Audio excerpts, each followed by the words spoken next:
Okay, welcome back to part 2 of my N64 collection. If you haven't seen part 1, I'll put a link in the description box below. Hope you enjoy.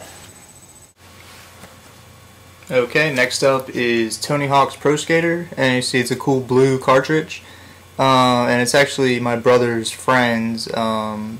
Somehow it ended up in my collection. Actually, my brother doesn't know whose it belongs to now, so it's just part of my collection, and it's fun. Tony Hawk Pro Skater series I'm a big fan of, but this one is not the best graphics, not the best controls. I like some of the latter ones in the series a little bit better, but this is still fun. It's a classic game. Next is Wave Race 64.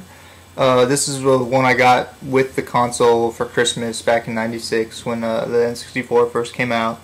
It's a lot of fun, just jet skis racing. It's pretty straightforward, but the graphics, especially the water, are pretty impressive, and so I highly recommend it.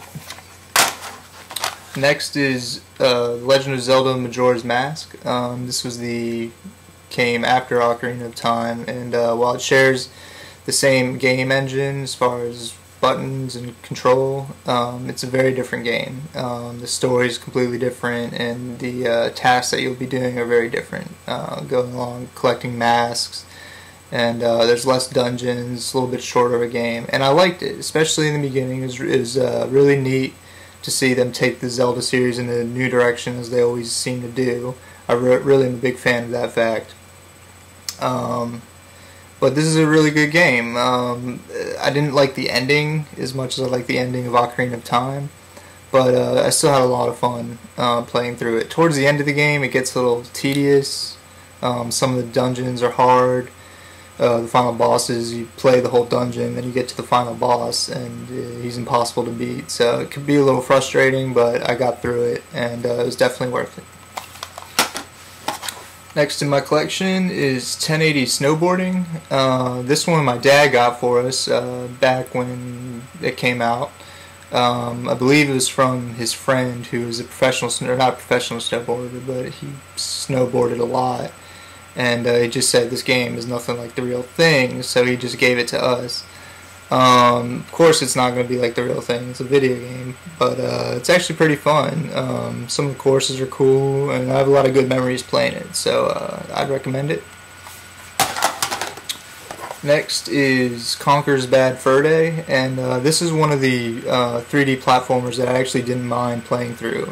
It's not a collect-a-thon, you don't just run around collecting golden stars or what have you.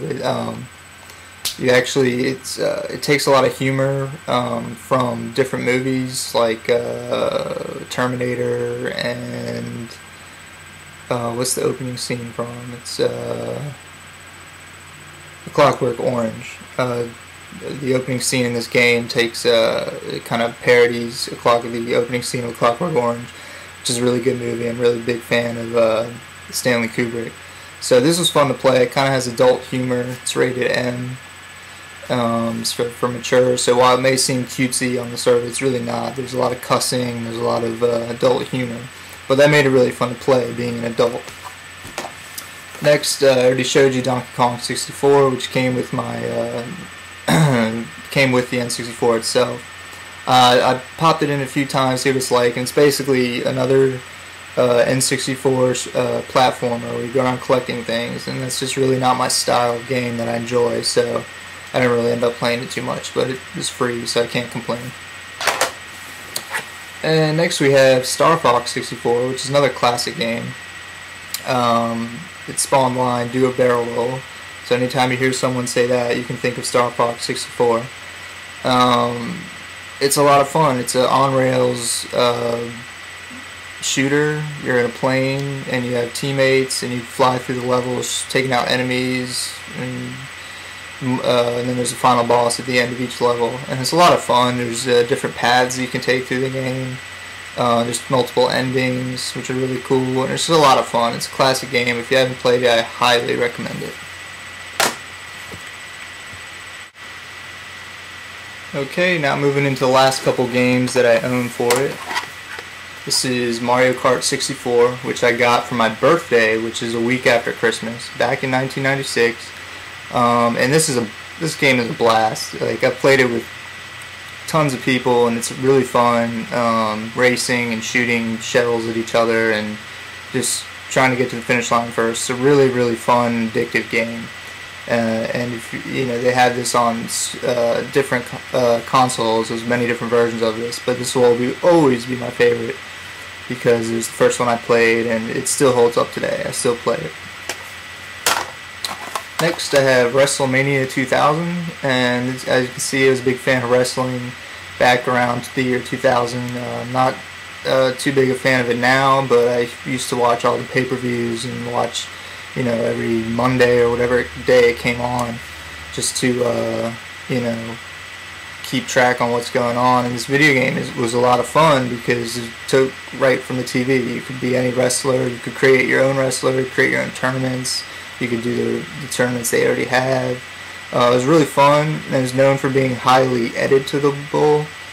I don't know if that's a word, but you could edit almost anything in the game, create belts, create tournaments, create characters, create leagues. So it was really cool back in the day.